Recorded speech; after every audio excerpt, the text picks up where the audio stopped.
Professor Dr. Maercker, thank you a lot for showing up at our Congress and having this interesting talk.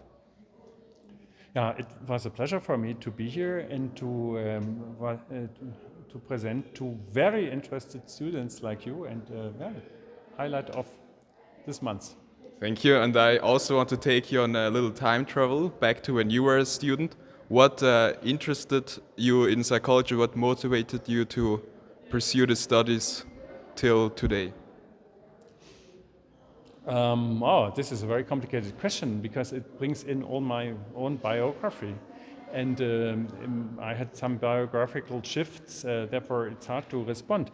Actually, I do have until now two basic influences to be in psychology. One is how the psyche functions, and the other one how it develops through the lifespan. And this was my doctoral thesis, by the way, to be in lifespan psychology, lifespan developmental psychology.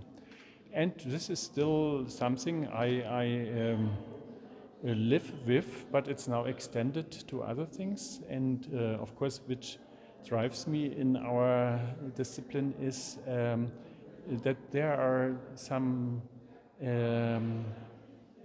still open doors one can cross and be in a room that has not been investigated or not been visited before, and this is very exciting. Thank you. So, as a student, you traveled to a psychoanalytic congress, and it was, where was it again? In Budapest, Hungary. And you were so kind to write an article about it and publish it. How would you compare the congress here with the one you experienced back then as a student? Oh, you asked for this conference far back in my biography. Yes, it was really exciting. It opened a new world for me because I am personally from East Germany, former German Democratic Republic, communist country, and where psychoanalysis was forbidden, totally forbidden. No book, no nothing. And Hungary was a little bit different, and then I went there, and I witnessed, I listened to knowledge that was new to me, was fascinating to me, eye-opening, and I still appreciate having been there. Of course, if you summarize sometimes what you acquire during your life, it was of undisputable limited value, but many things which you acquire are of only limited value, and then comes the next impulse. Thank you. Yeah, I imagine that was quite exciting. You also wrote about smuggling some books back. And I wanted to ask you, you talked a lot about cultural differences. And you experienced when Berlin, the wall fell, there was a big mixture. How did you experience the cultural difference personally, and how did it shape psychotherapy? This is totally to the point what you ask, because I really experience this as two cultures with the same language, very close to each other in Berlin, in the same city, so to speak. But beyond this iron wall, and this was not, it was so strict, I could not cross it, as you know from history. And yeah, this was a very early experience of living then after the wall came down, living in two cultures.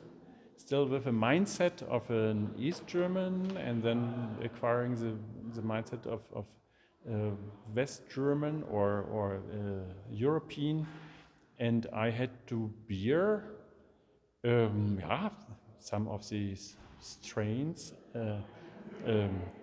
and stresses of these two mindsets for a while. And with the experience you have now, if you could go back and do like a study right after the wall is torn down, what would it be about? Oh, I never thought about it before.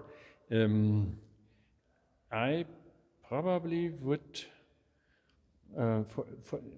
with a systematic approach, I would apply or use these value orientations, and be it by Sholem Schwartz or by Michael Bond, the social axioms, and just capture or investigate the compositions of the value orientations. A simple study. Interesting, thank you. And maybe now the last question.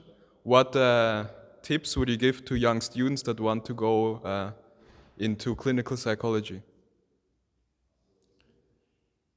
Yeah, I stay with what I just told in my presentation. My wish would be that many of the students who are interested in this area should deepen their knowledge and even work in cultural clinical psychology, and to really take on unfinished businesses and open task challenges in this area.